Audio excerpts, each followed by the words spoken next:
sometimes when we say this, we think, people think, oh, you're exaggerating or whatever. But now now I Googled this and this came up and this was in Reddit. So this is probably just an individual or whatever, I don't know. Terrifying, full text, Harrison Butker's speech. Terrifying. Now, again, you read this, and if you're terrified, well, okay, then you're probably Antichrist. But if you're not Antichrist, you're probably not terrified of the speech. You may disagree with it, which is the way it used to be, even not that long ago, 10 years ago, maybe. Speech like this, people would disagree with. They wouldn't say it was terrifying. But now it's terrifying to the left.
Good evening, and welcome to another episode of the Willard Preacher Podcast. I'm Matt, and I'm joined once again by Gary Cattell, the Penn State's Willard Preacher. How are you, Gary? I'm doing well, and you? Also doing well, thank you. So it is the summer break for you for a little while, and so we're going to keep meeting periodically and doing these recordings. We are also, of course, posting some of your shorts, some of which before you were recording them actually on the steps of the Willard building on campus. I guess now you're doing them at your home. Yeah, more or less there. Yeah. And staying in touch and with the ideas. So that's good. We're continuing to post those.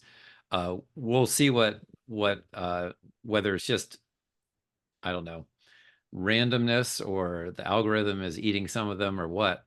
Some of them seem to do quite well, have a number of views, and some of them just have a handful of views. So we'll just keep putting them out, and hopefully people will engage with them. So but that's what we've been up to. So yep, sounds good.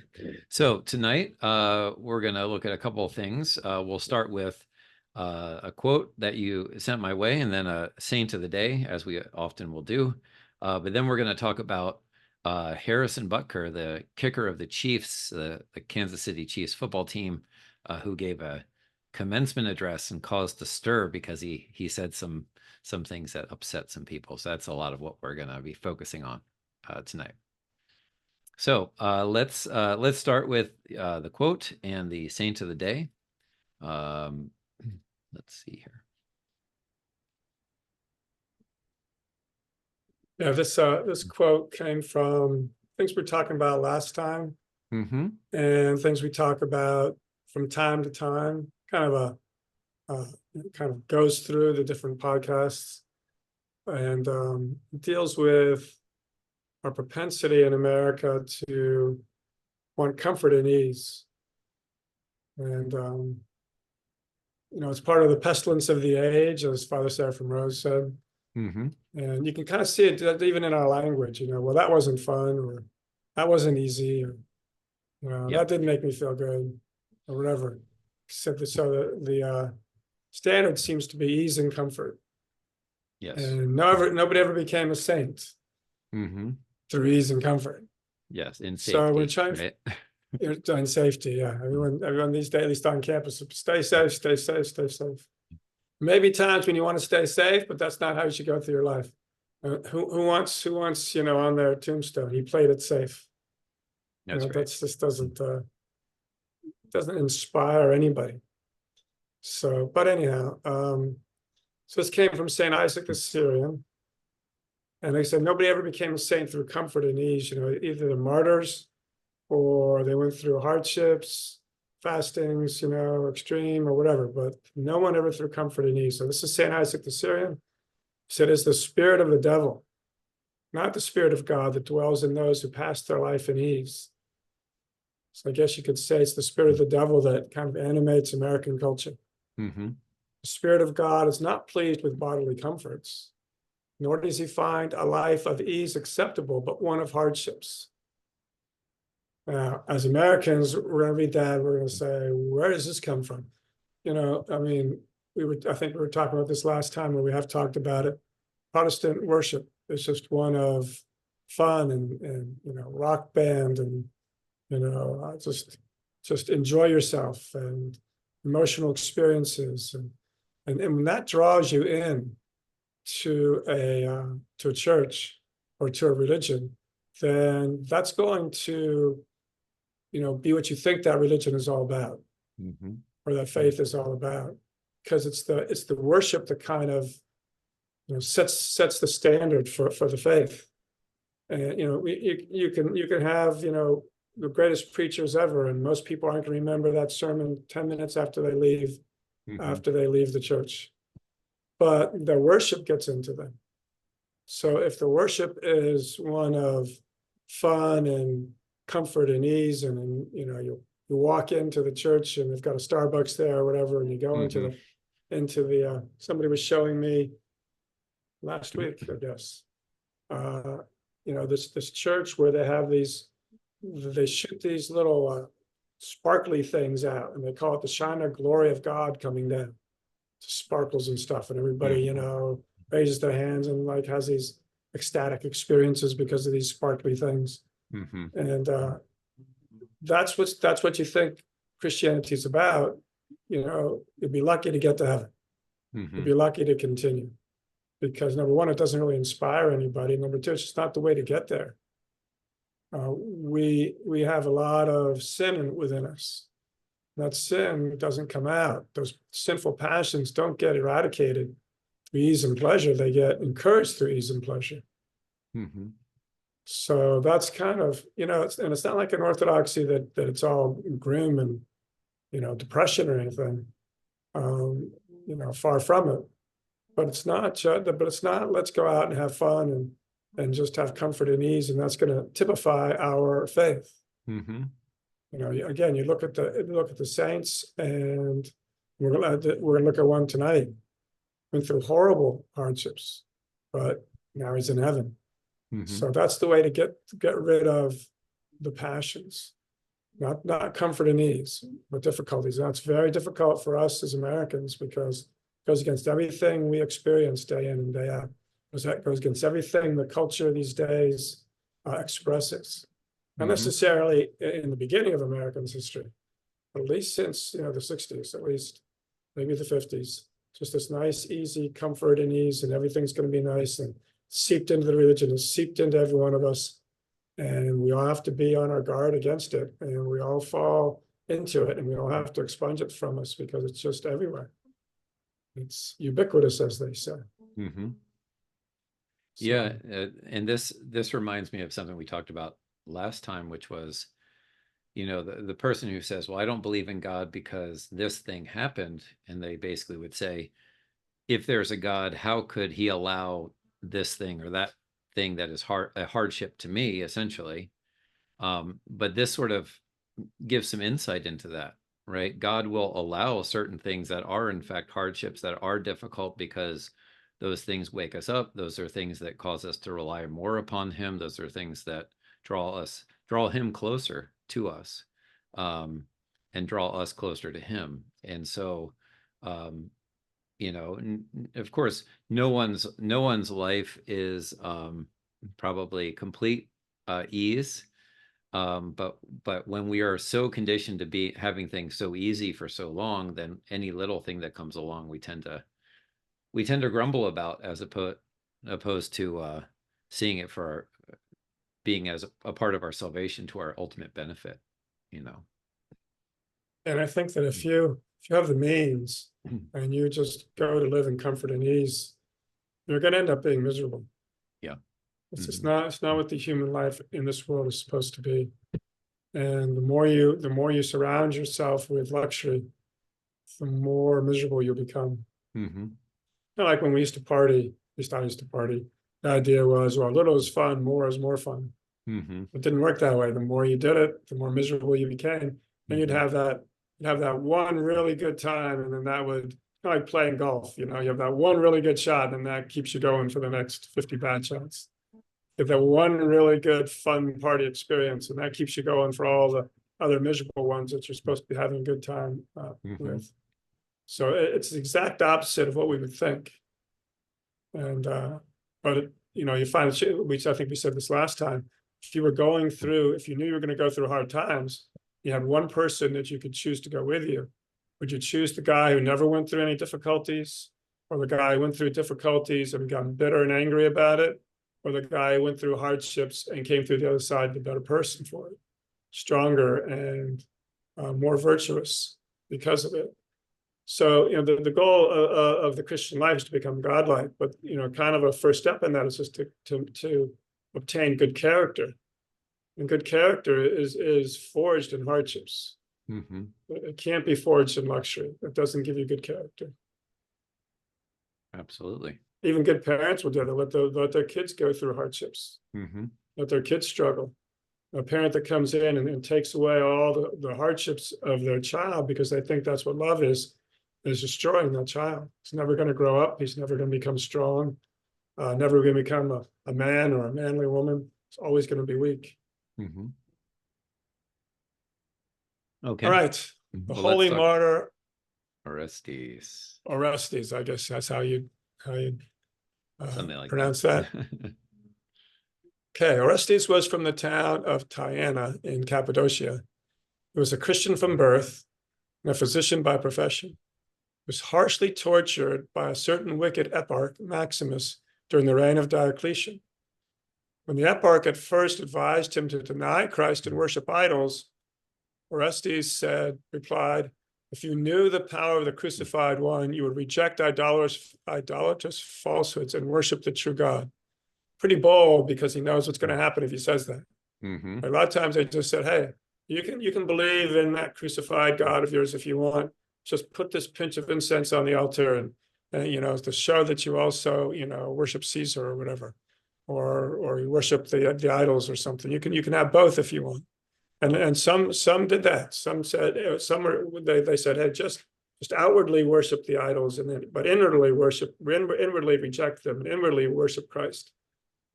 You can't do that. If you do something outward, then you worship, you outwardly, that's what's going to happen inwardly.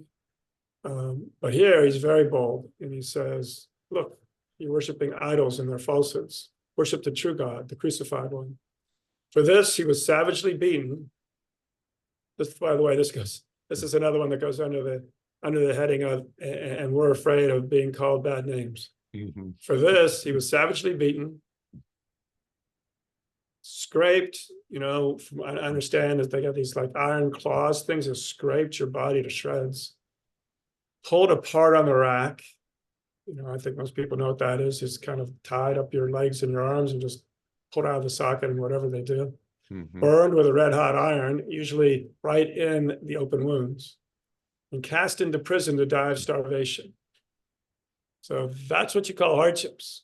The young Orestes spent 7 days without bread or water. So after all of that, these guys were tough back then. After all of that, he goes a week without any bread or water. We can't go, 6 hours without bread or water. And he went through all of that, bleeding, things out of joint, all beaten, probably bones broken, and then no bread or water for 7 days. On the 8th day, he was again brought before the eparch, who threatened him with frightening tortures. I don't know how worse it could have gotten, but Orestes answered, I am prepared to endure every pain, having the sign of my Lord Jesus Christ inscribed in my heart. Again, very, very bold, not giving an inch. These are, one of the things that we suggest and is suggested to Orthodox Christians anyhow, and I guess to others, is when you're raising kids to read this, get a book and read the saints of the day. And because the kids need heroes, they need people to look up to. And as we'll see, a lot of times they can't look up to sports figures, or certainly politicians, or media people. But if they do, they're usually drawn astray. But if you read them, you get the prologue of Orkrit or something, and you read that every day to your kids, then they're going to get these heroes of these people who were like Orestes here, Saint Orestes here, are great heroes of the faith. The governor condemned him, and which what do you care at that point, right? And the torturers hammered 20 iron nails into his feet. 20 iron nails into his feet. I mean, I read this sometimes. I just like shudder. It's like, how does he deal with this? Tied him to a horse, dragging him over thorns and rocks until the martyr of God breathed his last. From the place where they discarded Orestes' body, a man bright as the sun appeared, gathered Orestes' relics. That's either an angel or Christ himself. I don't know. Don't say. And carried them to a hill near the town of Tyana, honorably burying them there. This wonderful saint appeared to Saint Dmitry of Rostov after his repose and showed him all the wounds on his body. I think we mentioned this last time, but there was one saint who appeared, I think, to Saint Paisios after, she was just, I forget what it was. She was a super faster, or, her body was wasted away. And she had gone on to her reward, and she had said, look, if I knew how great the reward was, I'd have done 100 times more. So that's what we got to keep in mind. The little things that we go through here in America, and they can be tough. They can be tough on us. We're not strong like these people were. But the more you go through here, the more rewards you will have there. Mm-hmm. And rewards are, shine brighter than the sun. You'll be closer to God. You'll get, constant revelations from God. Whatever it is, it'll be more than we can even imagine. And so the little things that we go through, even I'm sure if St. Orestes came back now, he'd say that what he went through there, like Paul said, is nothing. It's just a little. It's a passing breath compared to eternity. So again, we're afraid of being called bad names. These guys, and this is the reason, one of the reasons I picked this guy was because it really showed. Sometimes they just say, well, he went through many harsh tortures and maybe put one or two out there. This one really showed a number of the tortures that he went through and how bad it was. If you can just imagine, yourself going through these. Obviously, you can only do this through the grace of God. They tell you now, everybody gives in to torture. Nobody can. Eventually, everybody's going to give in. Then you read these great martyrs, and they didn't give in. It's because of the grace of God that was in them. If he'd tried to go through that on his own without the grace of God, he'd have given up pretty quickly, I think. Yeah, for sure. So we all need to get strong. Tough times are coming. At least that's what everybody says. We all need to get strong now so we can handle the tough times to come. We might not go through something like that, but compared to our state now, we're going to go through some really tough times. At least that's what all the prophets are saying, all the holy ones are saying. Right. That's it. And those times when we seem to experience just a taste of God's grace, it's so consoling and so sweet and so nourishing that that's just the tiniest bit. And so those are the things that the great and holy ones are looking, that they're experiencing deeply, and that's what makes them able to press on, and that's what they're wanting in full effect in eternity. Yes. Yep. Okay. Now going on to this is Harrison Butker's. He was invited to a Catholic college, and he's a Roman Catholic himself. We don't believe the Roman Catholic Church is the church, but we picked this because he says a lot of good things in it. We're just gonna talk about the highlights, at least the things that I thought were highlights and we thought were highlights. That's right. If you want to read the whole thing, it's out there. I'll just Google for Harrison Butker's commencement address, and you can get the whole thing. and it just sent the left into tizzy. And because and he just speaking, basic generic Christian ideas that go across the spectrum of Orthodox, Catholic, and Protestant. Yep. But the culture is antichrist, and the media is and it comes out in times like this. We're not antichrist. That's the media and the press and the culture is not antichrist. School districts aren't antichrist. When something like this comes out and you see the reaction and how vociferous the reaction was against it. And he's just talking about basic things that not that long ago. It's longer now than I'd like to think, but not that long ago would just been considered, oh yeah, that's normal. Yeah. No, whenever he gave this speech and very shortly thereafter, I knew the name Harrison Butker because as a football fan, I knew that he was a a rival place kicker. So he is and just generally, like I was telling you a few minutes ago, he was just, I don't know, just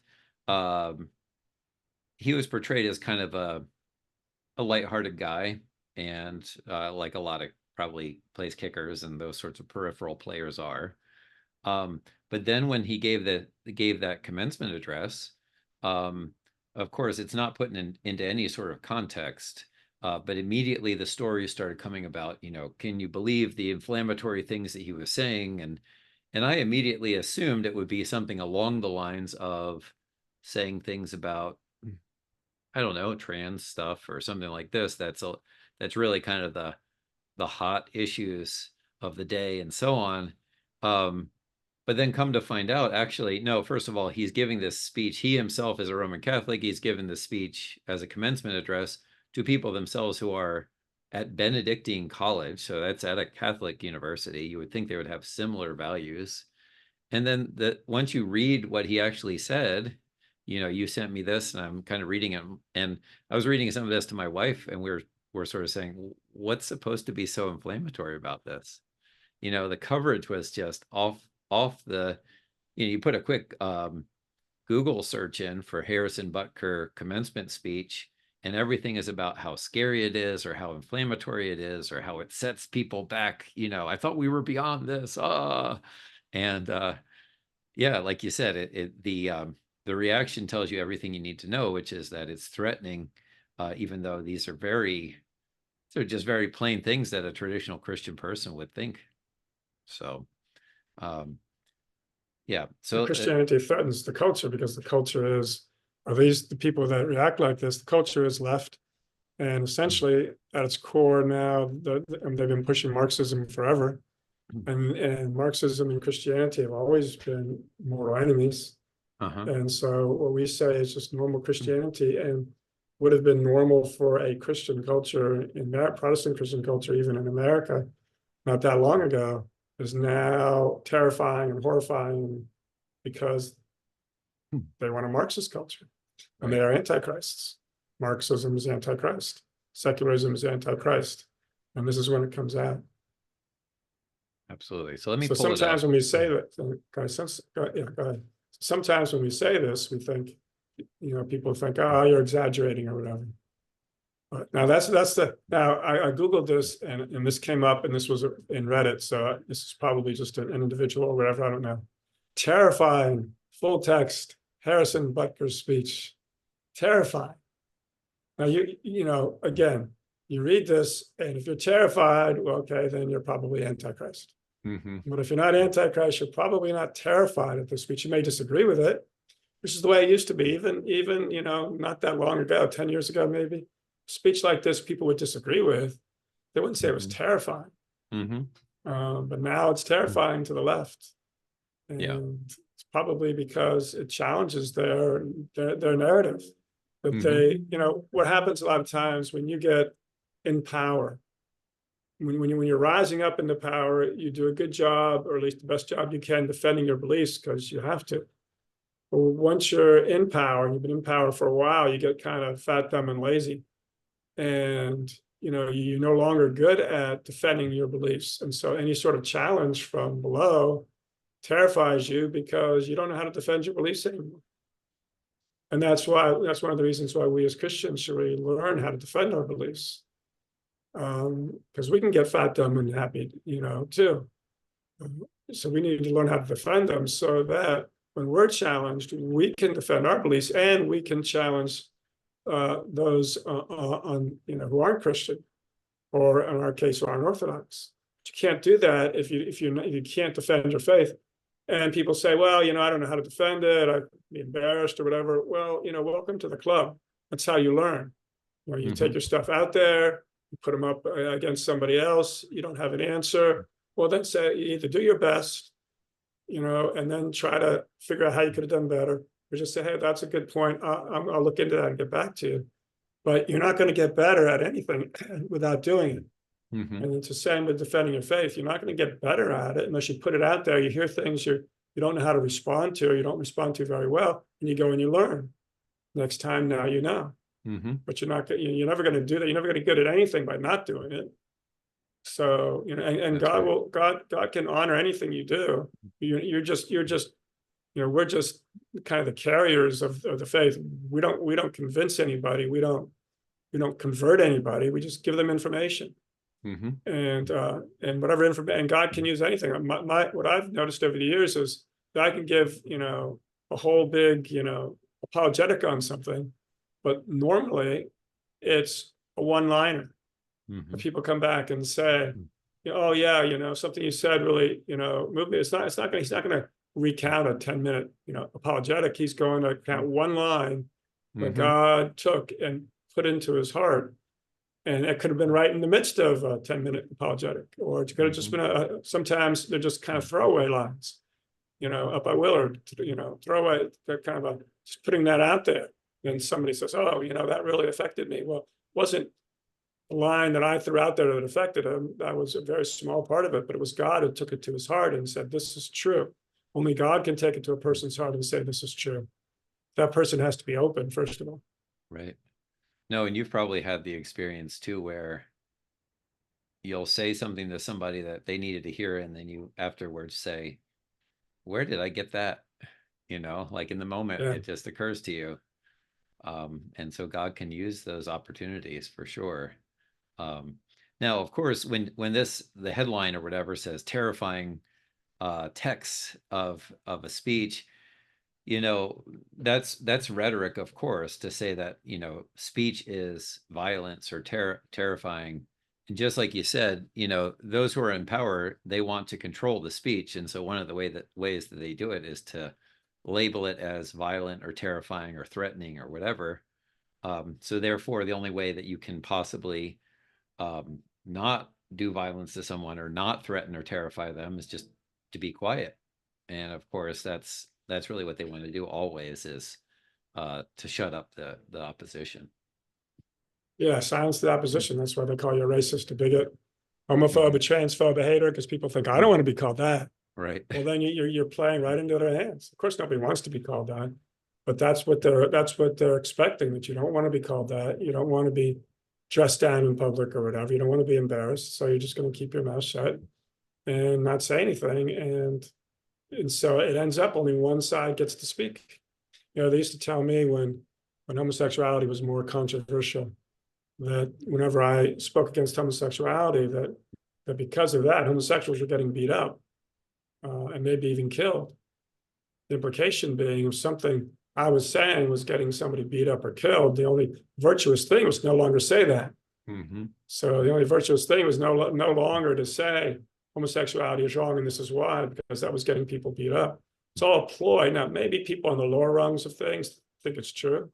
The people up there that kind of give these things down the lane or whatever, hand these things down, they know what they're doing.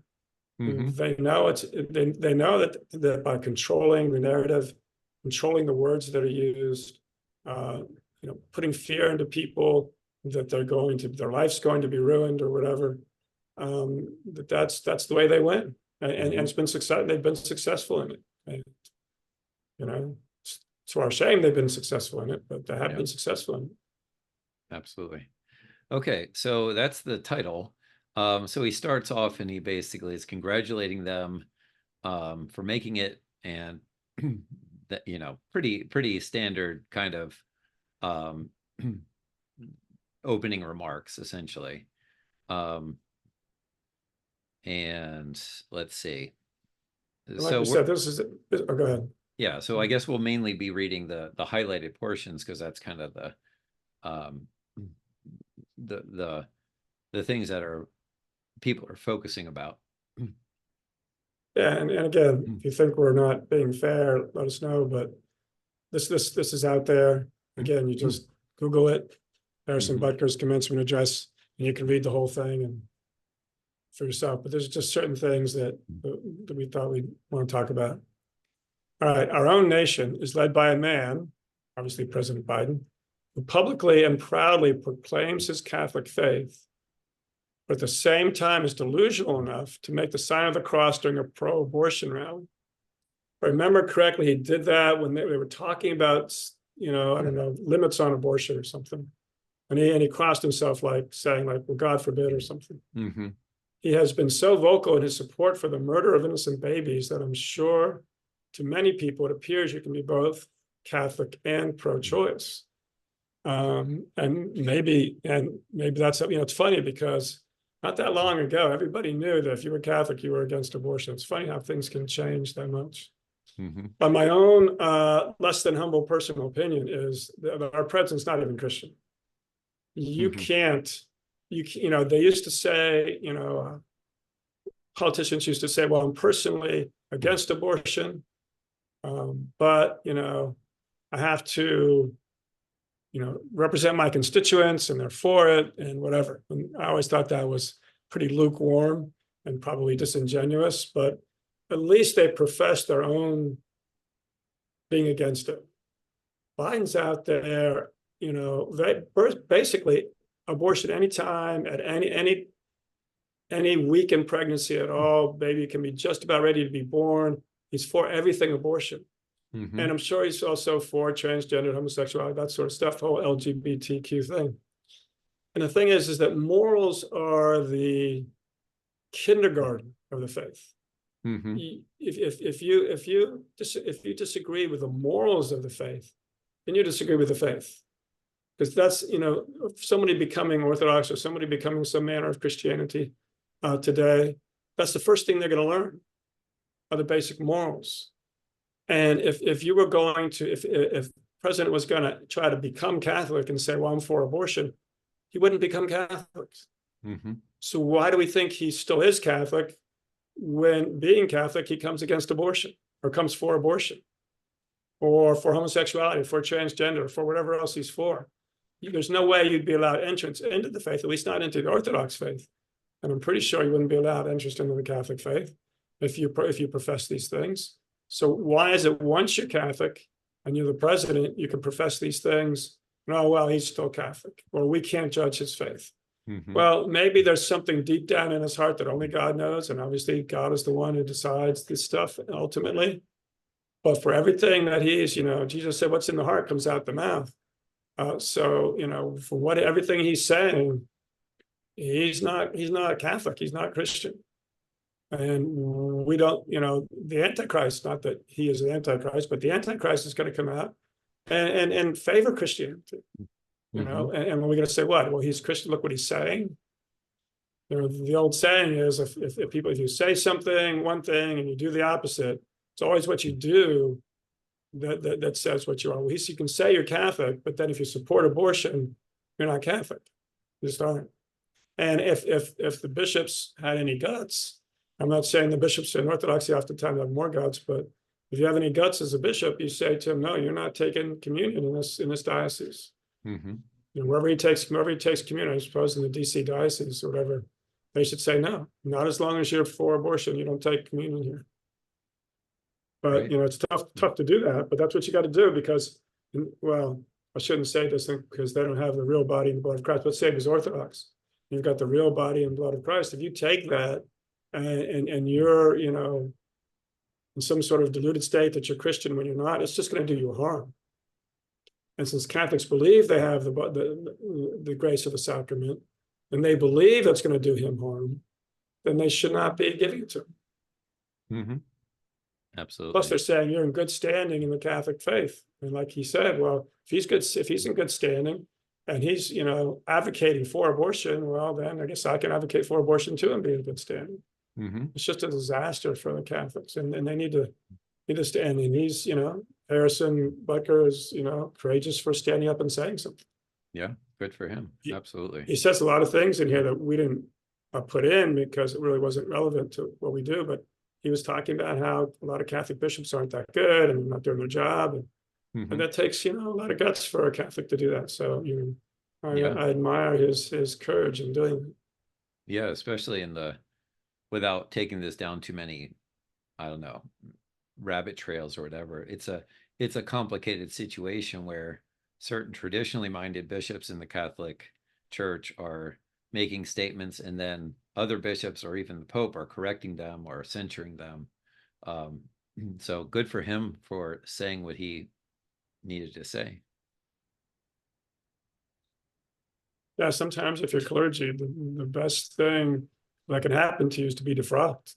Because if the people above you are not keeping the faith, and they're telling you to be quiet when you are keeping the faith, then you have to not be quiet, because ultimately you're judged by Christ and not by them. And if they've left the faith, then you shouldn't listen to them. Absolutely. All right. These are the sorts of things we are told in polite society not to bring up. The difficult and unpleasant things. But if we are going to be men and women for this time in history, we need to stop pretending that the church of nice is a winning proposition.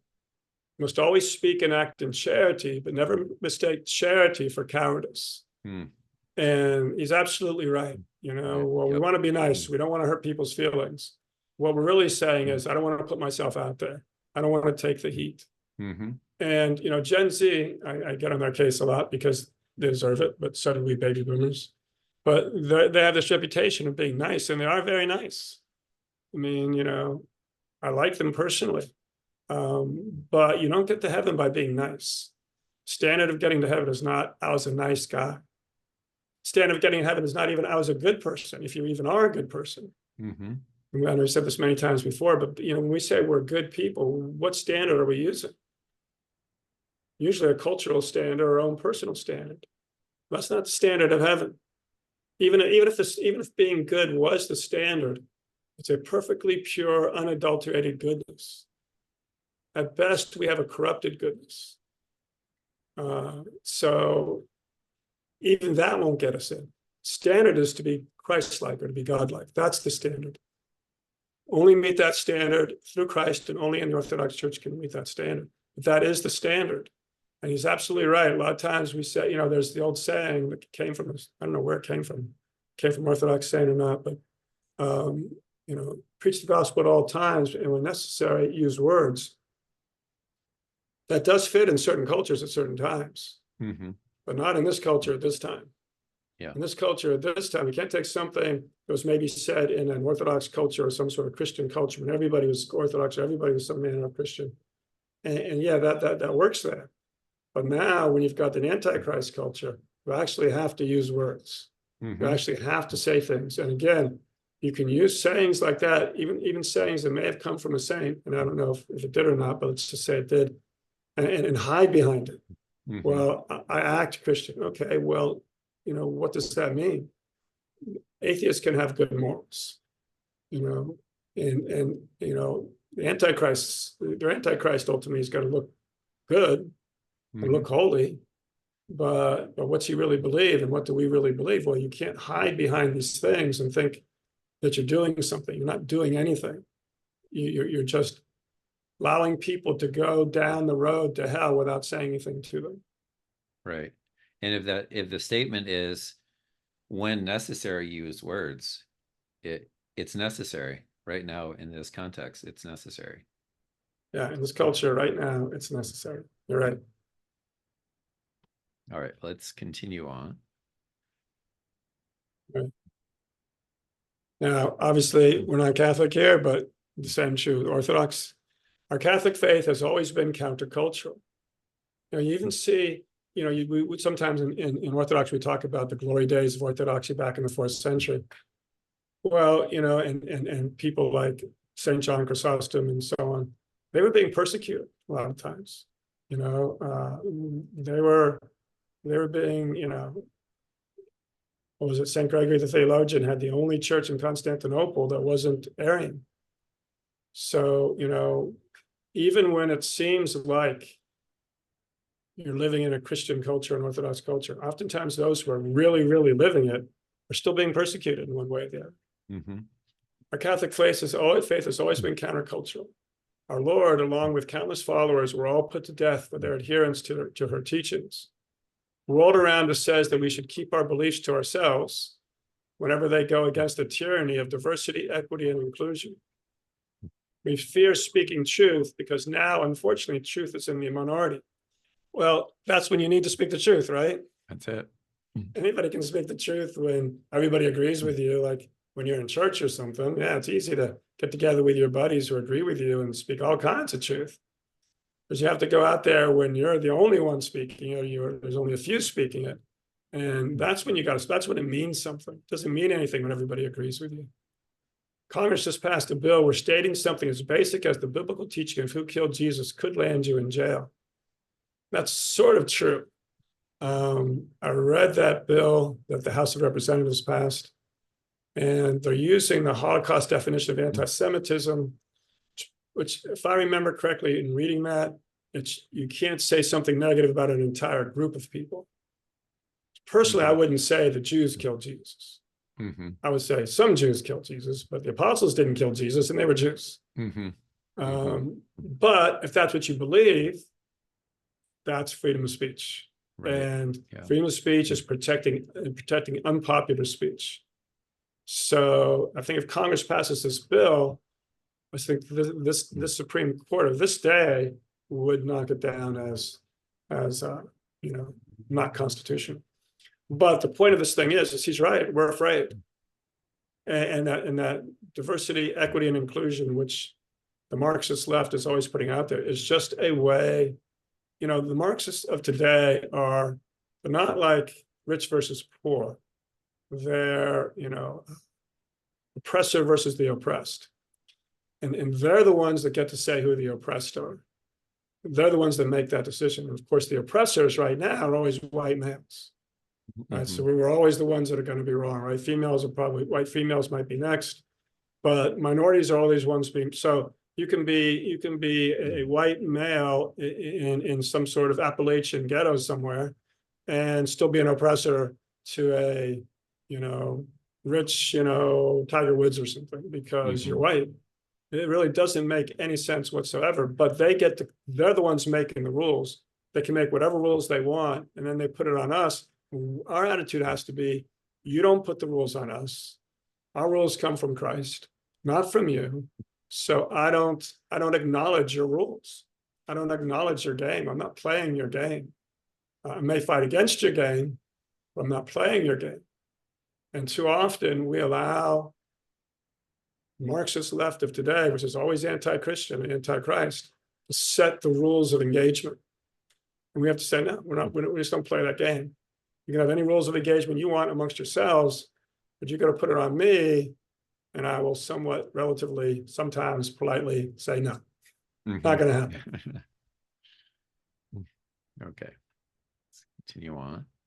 Now we have a long here where it's kind of passed over a lot of this. Again, you can go and read all this if you want. A lot of it's about bishops and so on and not doing their jobs.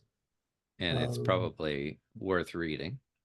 Very definitely worth reading. Mm-hmm. But it didn't really seem to kind of fit in what we do here. All right. Yeah. Now, I can tell you that my beautiful wife, Isabel, nobody ever says my ugly wife. Everyone says my fat wife. What's my beautiful wife? I can tell you that because we all want to go home and not be killed. I can tell you that my beautiful wife, Isabel, would be the first to say that her life truly started when she began living her vocation as a wife and as a mother. I'm on this stage, by the way, I do have a beautiful wife. I'm on the stage today, able to be the man I am because I have a wife who leans into her vocation. I'm beyond blessed. This is one of the things the left hates, by the way. Being a wife and a mother. being a homemaker, as I'll say here, I might as well finish the rest of this paragraph. I'm beyond blessed with the many talents God has given me, but it cannot be overstated that all of my success is made possible. So a girl I met in band class back in middle school would convert to the faith, become my wife, and embrace one of the most important titles of all, homemaker. All right, that's the left hates that. Right. Because the left in America, when they rejected God in the 60s, and went with Marxism, basically, they essentially said, government's now going to be our God. Government's going to create a paradise on earth. So if you read the Communist Manifesto, the Marxists hate family. Family comes between them and total control, because ultimately the first government is governing your own self, then family, then local, then state, then federal. They want federal to be everything. And so it has to overrun the state, overrun the local, and it has to overrun the family. And they believe as much chaos as they can create as possible, more chaos they can create, the better it is then people will beg for government to come in and tyrannize them and roll over them with iron fist just to get some sort of order back in the world. So you see a lot of these things happening, like defunding the police and not prosecuting criminals. This is all for the people on top. This is all a way to create chaos in society. And we think, what are they doing? You don't prosecute criminals, you're going to get more criminals. They're not going to say, oh, you're being nice to me. I guess I was wrong about you. I guess I should, I guess I'm wrong about the culture. I guess I should be a nice guy now.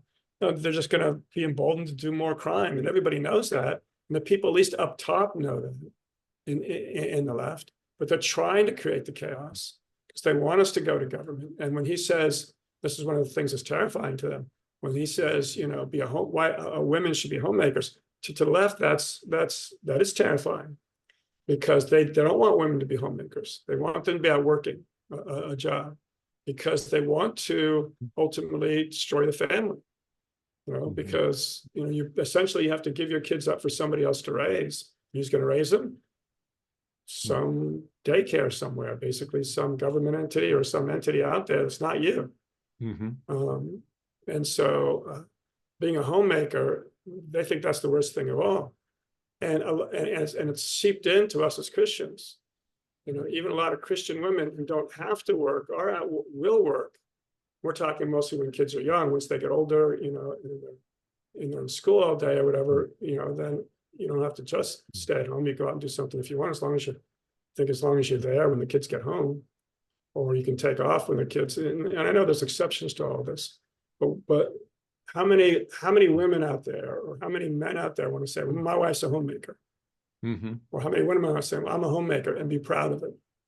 It's like a Christian college student saying, I'm a virgin, being proud of it. And it's because the left has the narrative, saying you're a virgin is something to be ashamed of. Saying you're just a homemaker.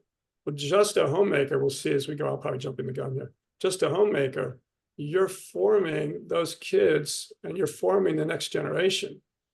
And men have a part to play in this also, but women are primary nurturers. Men can nurture, but women are primary.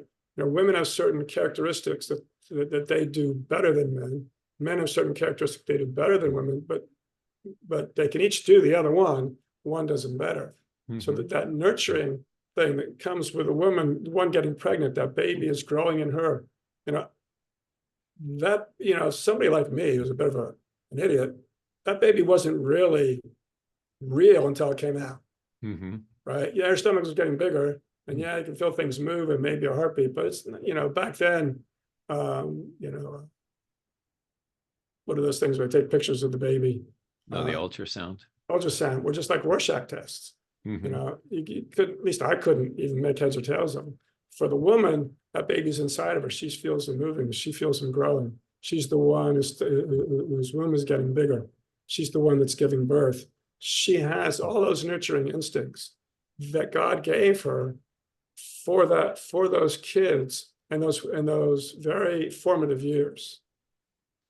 And and I saw my job as the father to be more of a, I'm going to teach you. First of all, you have to have a relationship. You have to have a relationship with the kids. You don't have a relationship, nothing's going to matter.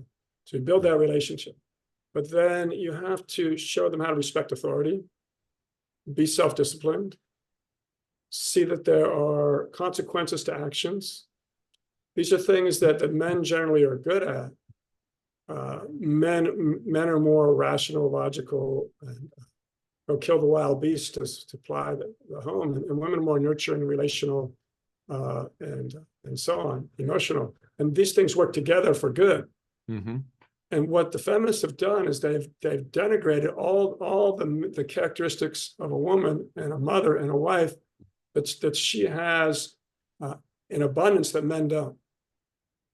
And so what's she supposed to do? She either has to kind of throw all that away. A lot of women who threw it all away and go and work, by the time their kids are older, or if they didn't have kids, they regret it. Mm-hmm. They weren't there to see their kids take those first steps. They weren't there they weren't there when their kids, needed them. And they recognize that later on. So don't let, if you're a Christian out there, and if you're not, don't let the left, take the narrative from you. Men and women are different. The things that men are better at, they should do. The things that women are better at, they should do. And, things they're not as good at, they should still do, but they're just not going to be as good as that as the other one. And those two things in a home go together and make a whole. Mm-hmm.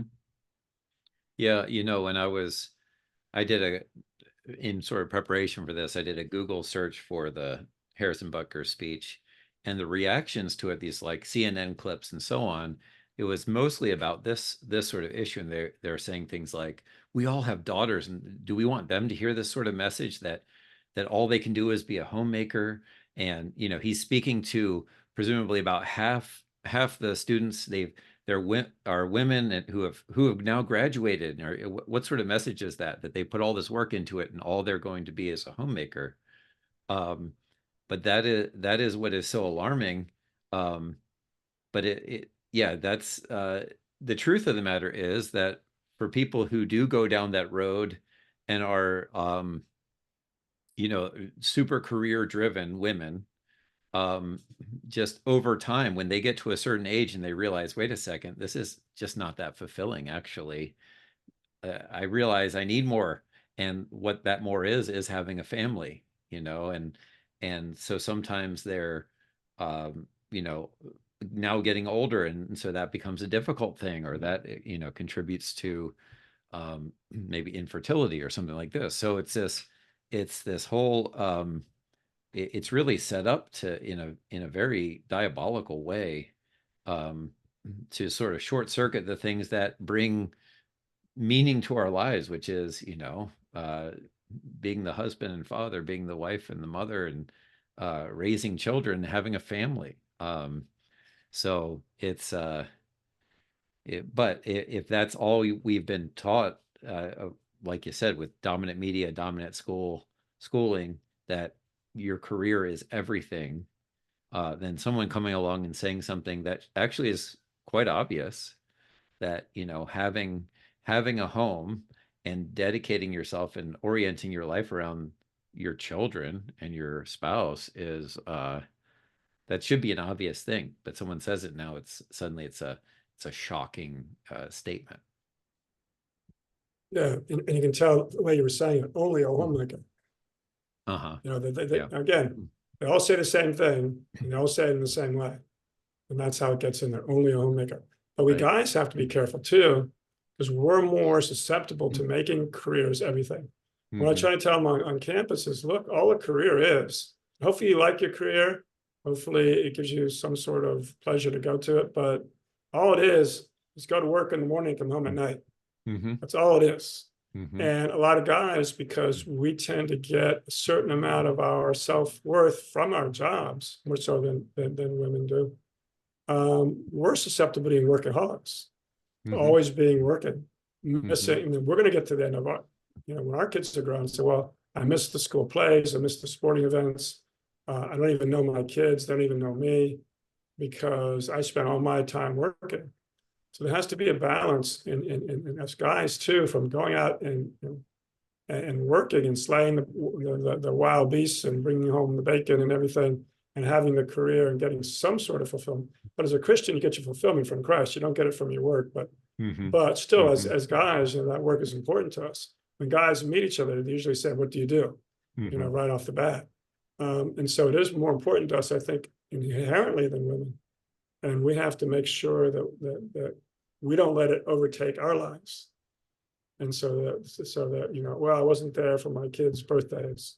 I wasn't there for anything because, and I justified it saying I was, giving them a nice house. And what I found is kids are much more desirous of a relationship with their parents than they are with the things their parents can give to them. Right. And that's the natural state. You can screw that up in a kid by always, the only thing you're doing is giving them stuff, and then that's all they want is the stuff. But the natural state is they want the relationship. They want their parents to spend time with them. If you'll spend time with your kids, then everything else will fall in place. But if you don't spend time with them, then you try to discipline them or you try and teach them things, they're not going to be open to it. Right. Because they don't think that you love them. No, and spending time with them. That's right. And I know that you homeschooled your kids and we homeschool our kids as well.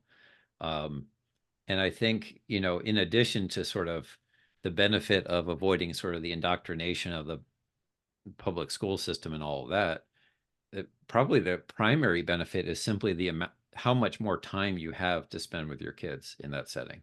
That you don't have, your kids aren't away from you 8-9 hours a day, sort of submitting, getting to know other adults or getting to know other kids and having their formation, the time dedicated to that, their personal formation in other places. Instead, they're around the home. They're, taught by one parent or another, and they're there when the mom or dad gets home, or however that goes. It's just so much more connected and so much more time that is available, that you can't just put it in terms of, these are XYZ subjects that they learned, and that's better than some other curriculum or something. It's really the curriculum of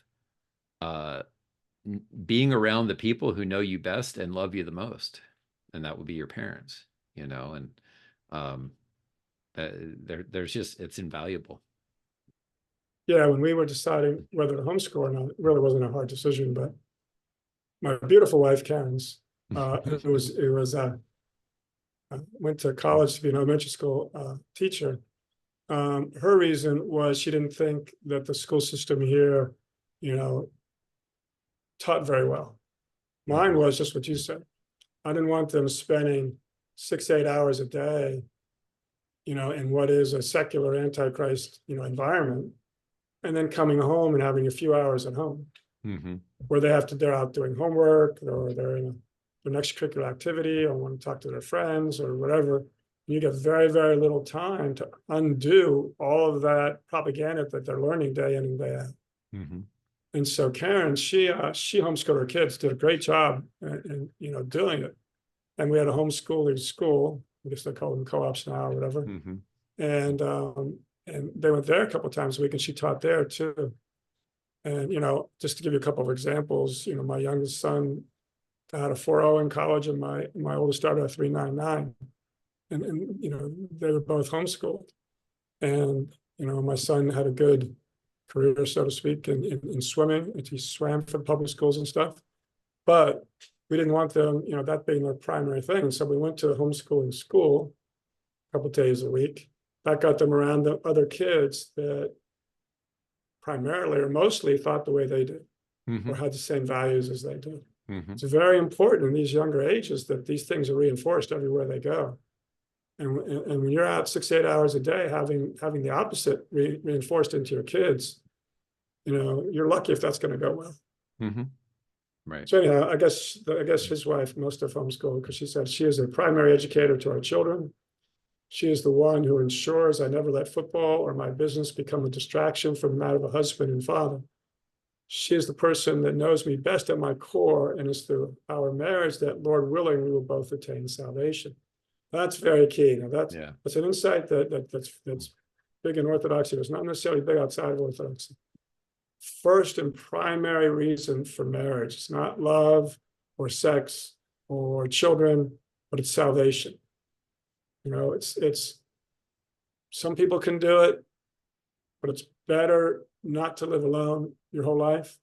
It's better to either be in a monastery or to live with somebody, or to be married, live with somebody, meaning same sex, it's roommate sort of thing, or be married, because you need that other person.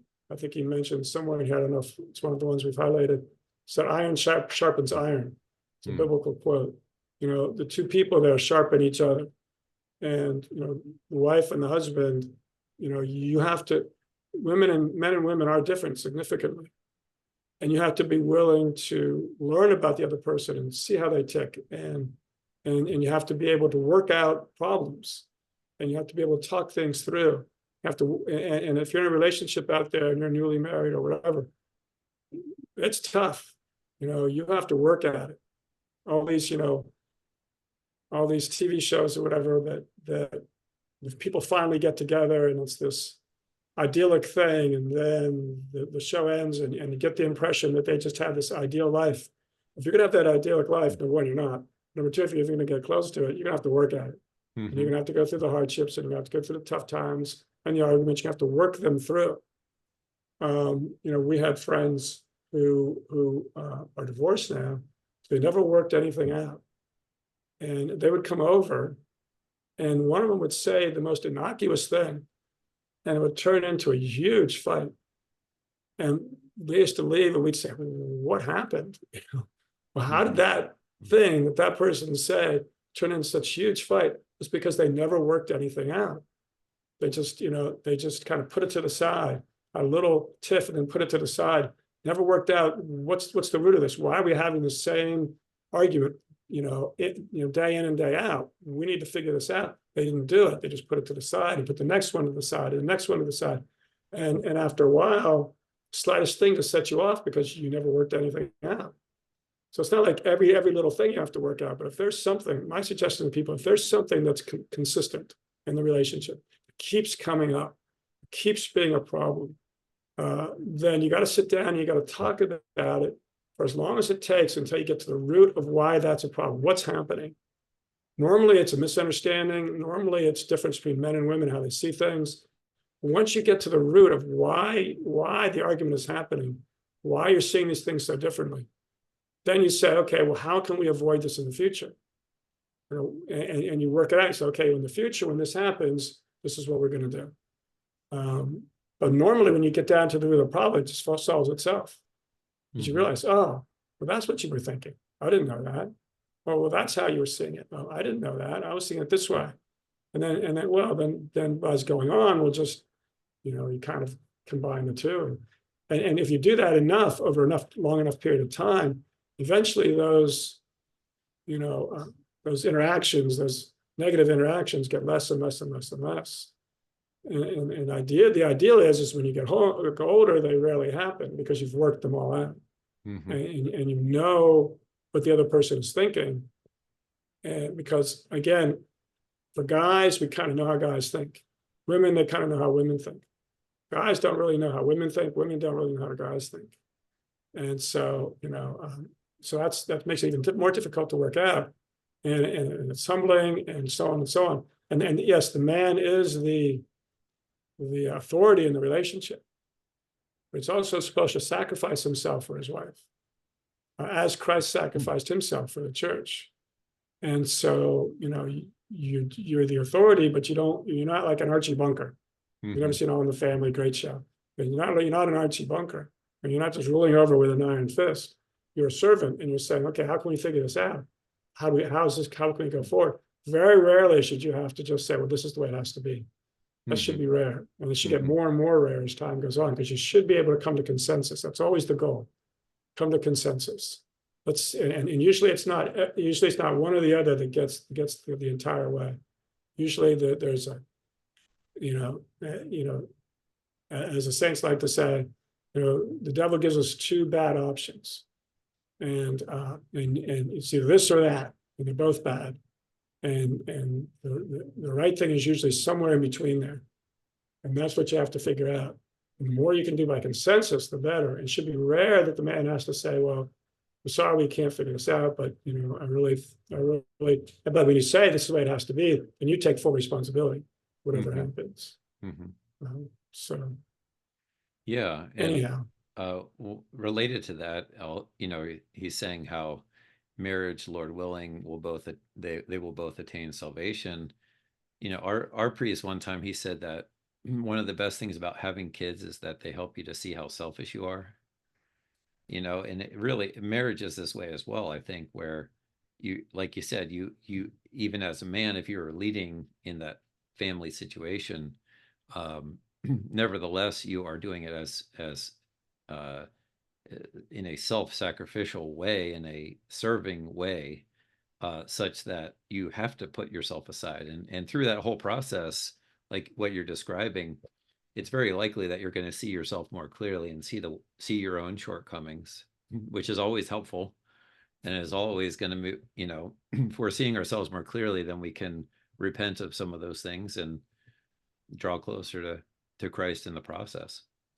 So yeah, the whole relationship is there to rely on God, especially. Yeah, and putting yourself aside is not easy. And seeing your shortcomings, that is essentially the path of salvation, right? Seeing the sinful passions within you and repenting and confessing and seeking to do better next time and having God heal you. But you can't be healed without what you don't even know is there. Right. And so God tries to put us in the situations where those things will come out. We have to be willing to see them, which is, again, very difficult because we're all in our fallenness very prideful. And, essentially, it's probably not the right word, but essentially narcissistic. We're all into ourselves. Yeah. And so it's very difficult for us to see our shortcomings.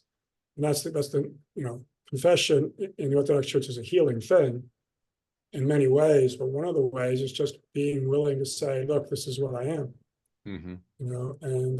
And be open to seeing that. And it's not normal in our fallen existence to want to be open to seeing our shortcomings. Well, I want to see ourselves in the best light possible. Right. It's always easier to see faults in your spouse and your kids than it is to see it in yourself.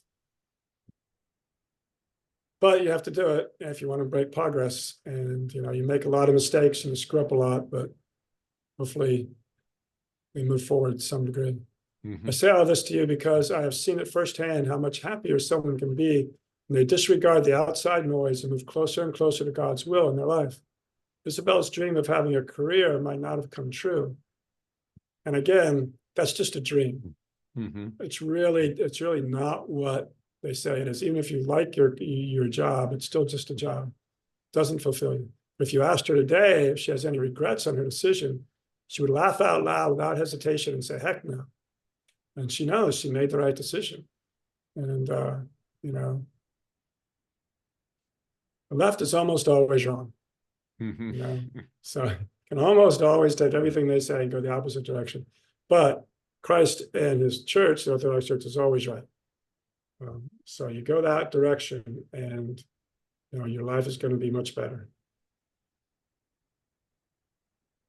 To the gentleman here today, part of what plagues our society is this lie that's been told to you that men are not necessary in the home or in our communities. I was talking with Karen about this the other day. We saw this movie, Unsung Heroes. She wanted to go to on Mother's Day. And I'm like, all right, whatever. Even the Christian movies I like, are kind of cheesy.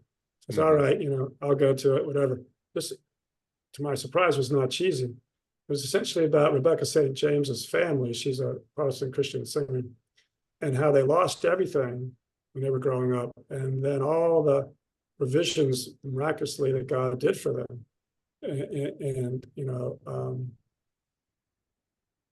But The only problem in this, now, this wasn't a problem in this movie because this was a true story. But again, this is what happens in almost all sitcoms and all things today. The man is the problem.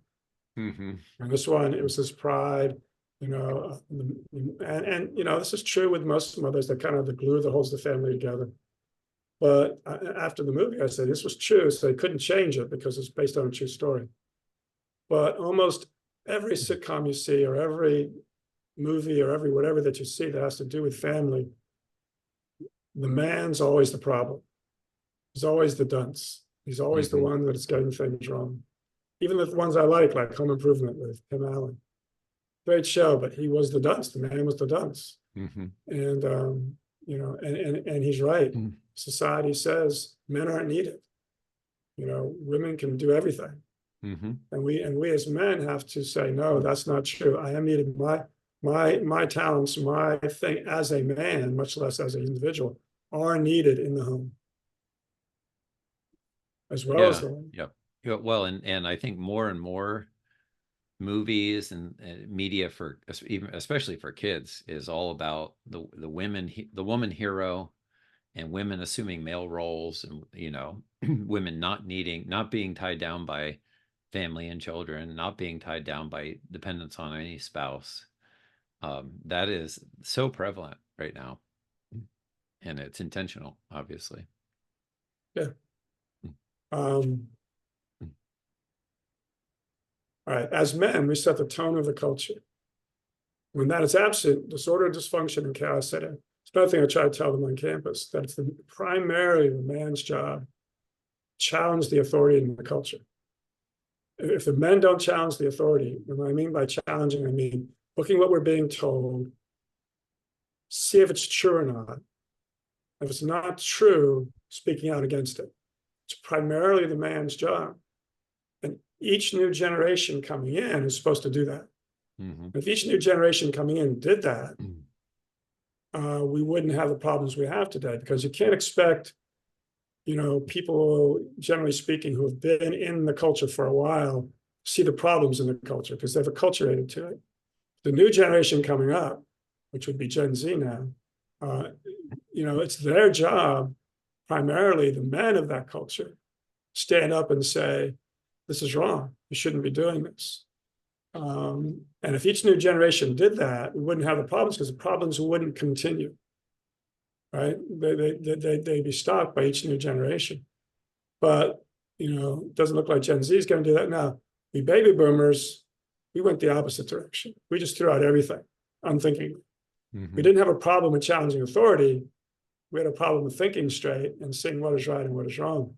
I had a little back and forth, just a short one with somebody I know online about this. They were talking about the World War II generation, and I was saying, which is my parents' generation, and I was saying, and he was saying, well, how did they raise the baby boomers, who were the worst generation of all time, if they were the greatest generation? So yeah, and essentially they kind of dropped the ball on that. They did some really great things, but as far as their faith was concerned, for many of them it had become somewhat cultural. And they were like American Christians, and America and Christianity had kind of melded itself together, and they had just taken it for granted. So we baby boomers who came up for whatever reason, questioning everything, they oftentimes didn't have answers. They would say things like, well, that's just the way it is. Or if you don't like it, leave, go somewhere else, go to another country if you don't like America. And that wasn't satisfying. So we said, don't trust anybody over 30. Essentially mean, don't trust our parents and their generation. And then after we threw all that out, after all was said and done, we screwed it all up, and we said, oh, they're the greatest generation. Now we're a bunch of hypocrites. Yeah. So we are. We were, if we really thought they were the greatest generation, we wouldn't have thrown out the part of the Christianity that was wrong, or the part of America that had seeped into the Christianity that wasn't really Christianity. We'd have thrown that out and kept the rest. And throwing out the Christianity, which is what, it was a Protestant Christian culture. By throwing the whole thing out, we were rejecting them, and then we turn around and say they're the greatest generation. We're a bunch of hypocrites. Yeah, All right, okay. yeah, a couple of things. I just at thinking as you're analyzing some of those things, I do wonder. Father Seraphim Rose, he talked about the way that I guess especially the Second World War, even though in the end you had, the Western powers overcoming sort of the Nazi evil and so on, nevertheless you had this destruction of the old way. And so to give a little bit of maybe explanation or sympathy to the greatest generation, they lived through some of the most disruptive and chaotic times possible, to where everything was destabilized, probably to a degree that they didn't even realize. So unfortunately, when then the baby boomers started questioning things, they were still picking those pieces up, I suppose. Yeah, no But generation's perfect, but they did a lot of great things, like you said. mm-hmm, But that part, they kind of dropped the ball, yeah, and I don't say that, as if I'm any better. We baby boomers, like I've oftentimes said, are the worst generation. mm-hmm, But nonetheless, that is, I think, what happened. yeah. And then the other thing that came to mind was, this, like you're saying, that men tend to be the ones that are the check on change and are challenging things and making sure things are right. I guess it was maybe last time or one of the recent times that we chatted, we made mention of the fact that in the Protestant circles, they're not holding on to men at all. There's fewer and fewer men, and I would even argue that the men that they do hold on to tend to kind of get feminized a bit. So I wonder about, is that a part of the way that who that the devil, I guess, is working in those communities to kind of undermine them? uh, you know when you have fewer and fewer men and the men who are there are weaker, no wonder they're going to just continue on in a I don't know, destructive path, essentially. I mean, how do you expect men to relate to a worship, which is basically a romantic love story between me and Jesus? Mm-hmm. Mm-hmm. No, men want a conquering hero. They want who Mm-hmm. conquers death, destroys sin, and not somebody they're going to hold hands with and walk on the beach and look lovingly into their eyes. And that works well for women, but doesn't work well for men. But the longer that the males are in that, the more I think you're right. The feminized they tend to get. Maybe not all of them, but it tends to have that effect because it's the worship that gets into you. It's the Mm-hmm. worship that defines you. You can preach whatever you want to preach, but if you've got that effeminate worship, it's tough to. That's why I think in Protestantism they're always having these get-togethers of men. Men got to Mm-hmm. get together Yeah. and know what it is to be men. Uh-huh. Well, the fact that you have to get together and tell men how to be men, that's the problem. You Right. shouldn't have to do that. Right. That should Yeah. be inherent in your worship. It should be inherent in your faith. It should be inherent in everything that you do. The fact that it's not, that's the problem. And you need to look at your faith and your worship, see why you have to keep doing it. Yeah. Yeah, it was interesting. I saw a video recently. Father Josiah Trenum, who's an Orthodox priest in California, he was on like a panel that was talking about, I guess, Christian conservative values. And so he was on the panel along with maybe like three or four Protestant pastors, all men. And of course, Father Josiah is saying, every value is a Christian value in the end, and that has to be our foundation. Um, and we need a faith that asks more of us and things like this. And the other fellows, though, that were on the panel, the pastors, they were all saying things like, well, it needs to start from the pulpit, and we need to preach these sorts of messages. But I think in hearing what you're saying, and I'm in total agreement, they can talk all they want about these issues from the pulpit, but if they then turn around and have a feminized pop culture kind of worship experience, that's what's going to form their people, and they're going to continue on that path.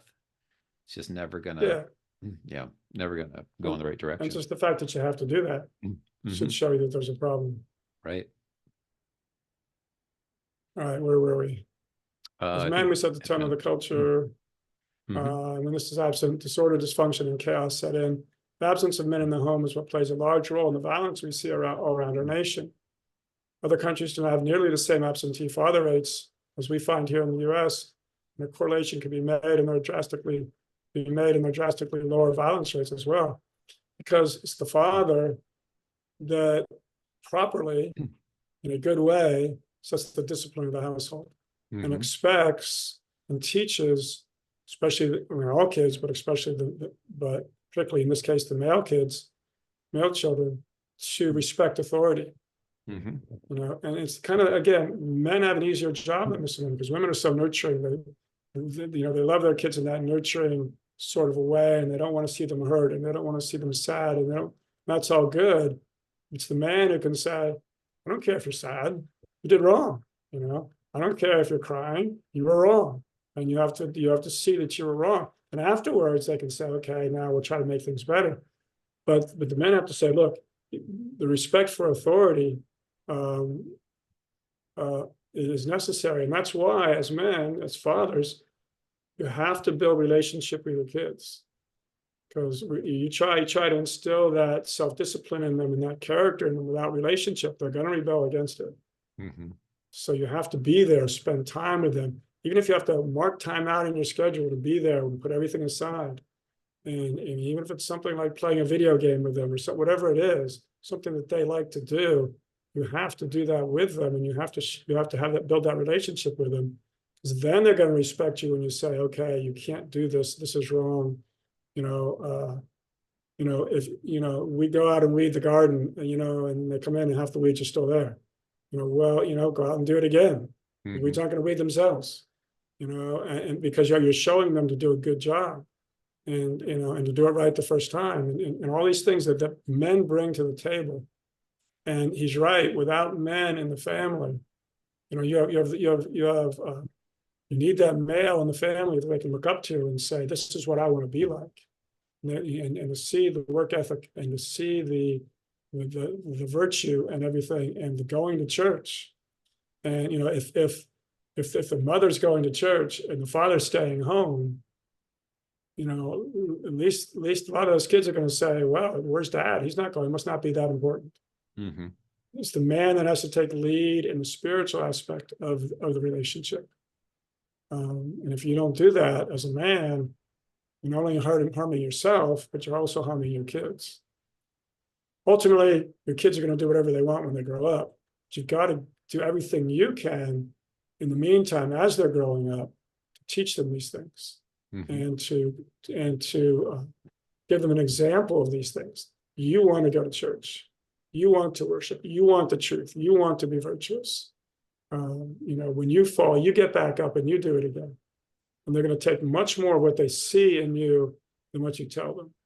And it's like everything else, what you say and what you do. If there's a conflict, they're always going to look at what you do and not what you say. All right, as you move on from this place and enter into the world, know that you will face many challenges. Sadly, I'm sure many of you know of the countless stories of good and active members of this community who, after graduation and moving away from the Benedictine bubble, have ended up moving in with their boyfriend or girlfriend prior to marriage. Some even leave the church and abandon God. It's always heartbreaking to hear these stories, and there is a desire to know what happened and what went wrong. I've seen that happen a lot too. You're in college, and whether it's Catholic or even at Penn State, you're in a fellowship. And while you're in that fellowship is kind of carrying you along, because it's all your friends, it's all your activities, and you're there.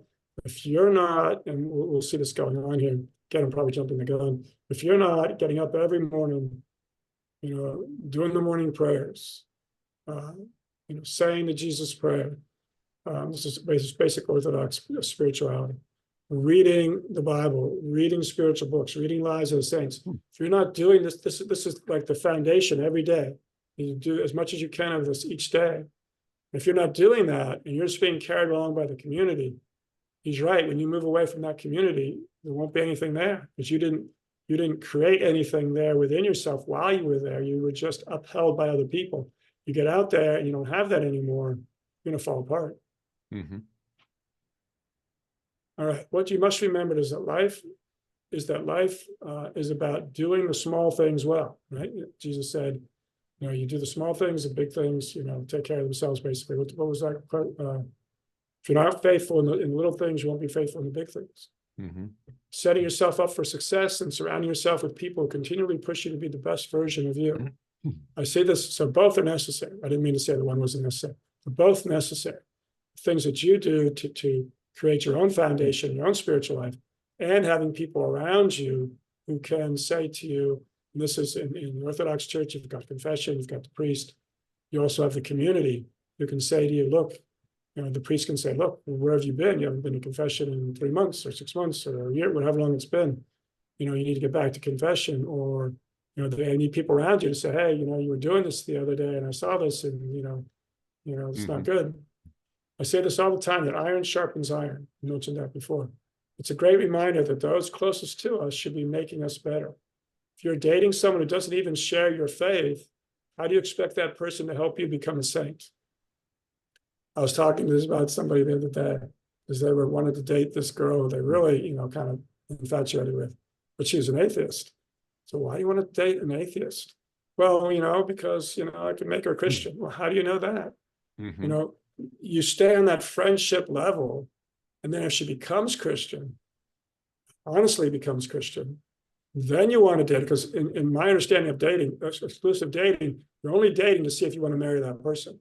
Mhm. If you're not going to marry an atheist, which you shouldn't do, then you shouldn't be dating her. You don't have to date her, just stay friends, do things together, evangelize her and see if she's ever going to change. If she doesn't, you're going to take all your infatuation and all that stuff and you got to put it aside. You're going to say, this isn't going to work. But the other problem is you get into that dating relationship and you get further and further and further. There comes this time where it's really hard to dial it back.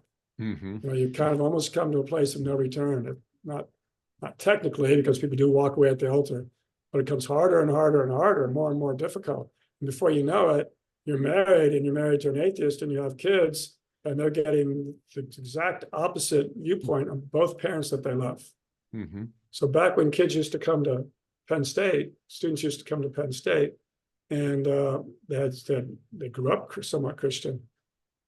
Almost always, even if one was like Methodist, one was Catholic, one was Presbyterian, and one was Assembly of God, if the parents were not together, normally the kid, at least by the time he got to college, chose neither of the two. Mhm. I'm not going to be either one. I'm not going to be anything, because they didn't want to choose between parents. And, and so they just end up being nothing. It's very important that if you're Orthodox, that your spouse is Orthodox.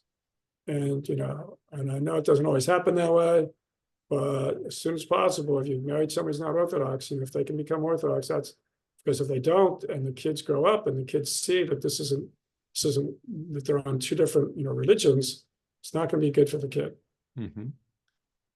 If your friend group is filled with people who only think about what you're doing next weekend and are not willing to have those difficult conversations, how can they help sharpen you, right? So we all need friends that can come into our life and say, look, you screwed up, you're an idiot. As you prepare to enter into the workforce, it's extremely important that you actually think about the places you are moving to. Who is the bishop? What kind of parishes are there? Do they offer the Latin Mass and the priests who embrace their priestly vocation? And this is important for Orthodox too. You're graduating college, or you're working. Maybe you've got a great community there, you've got a great church, but you've got a job that will pay you more somewhere else, where the nearest church is 2 hours away, 3, Mhm. 4 hours away. Is that really going to be good for you?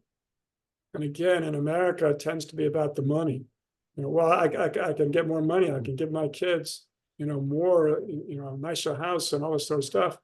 Okay, but that's material. That's just materialistic. What you're taking away from them is much more important. Or you're in college and you want to get a job, and one job is maybe the job you want more and pays more, but there's no church within hours, and the other one isn't quite what you want and it doesn't pay what you want, but they have a good, vibrant church there. Well, you've got to make the material sacrifice and go what's best for your spiritual life and the ultimate spiritual life of your wife and kids. How are you going to meet a good woman, but in a good church? Like, That's it. as we always tell them at Penn State, you're not going to find a good guy by dressing like a prostitute and going to the bars. You're not going to find a good girl by going to the bars and picking up somebody just like a prostitute. Go to church, dress modestly, find a good guy, go to church, find a nice, modest woman, and get married and have kids and raise them in the faith. Let's see, cost of living must not be the only arbiter of your choices. For life without, I've always said, not always, but, for a long time now, money can be the tiebreaker, but it shouldn't be the thing. If everything else being equal, and over here you've got a job you like more and pays more, and everything's equal with the churches and with spirituality and everything, and places to raise your kids and homeschooling and all that stuff, then okay, then maybe money can be the tiebreaker. But other than that, when you get into heaven, money's going to mean nothing. Mm-hmm. Most of us are going to spend 100% of our time and energy seeking that which we're going to lose in the end. And it's going to be meaningless in the next life and eternity, things we think are so important now. For life without God is not a life at all, and the cost of salvation is worth more than any career. Absolutely. All right, make no mistake, you're entering into mission territory, and we all need to keep, the Orthodox Church, we really need to keep that in mind. We have an OCF here, Orthodox Christian Fellowship, Student Fellowship. And they need, and Orthodox Christian fellowships all across the world, and all of us adults, when we go into a place, these are mission fields, which, very few people are Christian anymore, really Christian, very, very few are Orthodox. Anywhere we go, there's a mission field. And that should be our primary, after we find there's a good church and all the stuff we just talked about. Next comes, how are we going to give the faith to the people here? So at Penn State, we've got people now from all over the world, not just all over the state and all over the country, all over the world. And you can essentially missionize the world here. And, I think a lot of times we just waste it by just going to our student, fellowships and making a nice little club where we can get away from everything and just be around people that think like us. That's important. And you need that. But you should also be thinking, how can we get out and reach the community that we're in? Because you've got, you're at a university, you've got a once in a lifetime job, especially with some place like Penn State, to missionize people from all over the world. And they go back to their part of the world and they can missionize there. Even if it's just a different part of the state or the country. You can enter in mission territory, post-God world, but you were made for this. And we've got, we're not here by accident. God has placed us in this time and place, and we're the best ones to take the faith to a godless, antichrist country. With God by your side and a constant striving for virtue within your vocation, you too can be a saint. Christ is King to the heights, and that is what the left is terrified about. Christ is King. They're terrified of that. That's it. Yes, so they don't want Christ to be king, the king of anyone's life. That's what it really comes down to. Right, they want the government to be king. The government's going to bring paradise on earth. And every time that's been tried, a lot of people have died. That's it. It never works. It can't work because we're fallen human beings. We're all essentially selfish and self-centered. We all have different views of what we want paradise to be. And if you think we're going to make paradise and you're getting in the way, well, then you're expendable. You're getting in the way of paradise. And so we can ends justify the means. The Rules for Radicals. Not a great book. It's a great book for radicals. And one of the things that he said in that book, I forgot who wrote it, back in the 60s, was, ends justify the means. Basically, we're making paradise here. And whatever you have to do to make paradise is okay. I don't think he would have said kill millions of people, but that's what happened in communism. Communism is basically, Marxism is basically building paradise on earth. We're not going to wait for a paradise in heaven, as Meathead and all the family once said. We want to hear right now in this world. Well, okay. Well, what's happened every time you try to do that? Any sort of grand scale, a lot of people get killed. So anyhow, I thought that was a great speech, and and it shows the Antichrist nature of the culture, that they were so upset by it. Yep. And like you said, we were saying, did we say this on air or off there? Like what the other Kansas City chief, ran into some problems with drunkenness in cars and speeding and so on. And nowhere did the NFL that I saw, the NFL come out and say, well, his actions are not representative of the NFL. But they came out and said, these guys' beliefs are not representative of the NFL. Yeah, the isn't that NFL, amazing? you're gonna screw over your brand here, because a lot of people that watch the NFL, that guy is speaking their values. That's right. Immediately after the controversy came up, his jersey immediately became like a #1 seller. Yeah. So there are people obviously who are fans of the NFL who share those views, to their credit. And yeah, the other player is Rashee Rice, who's a second-year wide receiver. He was out racing a couple of cars of his and crashed into somebody and then fled the scene of an accident where someone was injured, which is a real problem and against the law. And then while he was awaiting that whole legal process, he got into some fight at a nightclub and is now charged with assault. And like you said, nowhere does the NFL say, we disavow this guy's values. And mainly it seems like they're concerned about whether he's going to be back on the field or not. But it's so pathetic that the league would say, this is not the values that we affirm in the NFL. It's really pathetic. Yeah, and part of that is just their fear. They fear the left. Yeah. Because the left is good at browbeating people till they give in. Yeah. And say, oh, the NFL is terrible, football is terrible, it's too violent, it's too this, it's too that, look at these people. And they don't want that. So anything they have to do to keep the left off their back, they're going to do. Yeah. Look what happened with the Bud Light controversy. Those are the type of people that watch football. They don't want the trans stuff. They don't want the homosexual stuff. They don't want all the stuff. They tend to be at least some manner of Christian, some manner of traditional values. Not all, but a good many. That's why in the NFL, they play the national anthem and have the flag and the military and all this sort of stuff.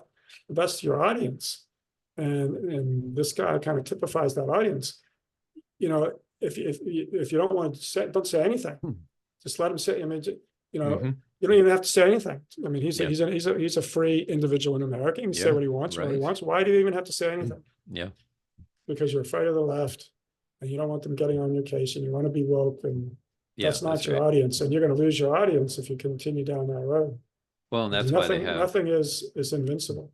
That's exactly right. They've long ago sold their soul to these causes who are, they have no hate and, Black Lives Matter and end racism. They put end racism in the end zone as though that's going to do anything, And who are they talking to? They're not talking to, they're talking to their audience. That's the ones that are seeing it. So basically they're saying, you have to stop hating. You have to stop. Yeah, you're racist. So you need to stop. Yeah. And we as, I don't watch nearly as much of the NFL as I used to. I just got sick of it. It's still a good game. I like the game and I do watch some, but I just got sick of all that woke stuff and how they treat their own audience. Yeah, exactly. So yeah, they will lose viewers over this as well. I guarantee you. I mean, the bottom line is they're only doing it too because they're a $15 billion industry, and they'll do anything for additional money. It just shows you they'll get in bed with all the gambling companies and stuff and absolutely sell their souls for that. But someone says, you know what, as a woman, you should embrace motherhood. And we can't affirm this. We can't. Or maybe we shouldn't be killing babies. Yeah. Or maybe our president's a hypocrite. Whatever. Just, and he's talking, a Catholic talking to a Catholic audience. That's it. It wouldn't matter if he was or he wasn't, but that's what he was doing. And they're like, it's terrible. Yeah, and a free American exercising his First Amendment right. And they can say, look, that doesn't. We're not saying that we have those values, but okay, so then, it's not going to happen immediately. But you keep going down that road, and eventually you're going to lose more and more people. Absolutely. Well, I'm glad you brought that to our attention, and thank you for that analysis. And I think it was really good. It kind of hit on a lot of the things that I'm sure you've ruminated about and preached on over the years. And yeah, it really brings a lot of those issues to the forefront. So thank you for that. So, well, it's getting late in State College, Gary. Always right in state comments. Christ is risen. It is just. Have a good night. I'll talk to you Okay. soon.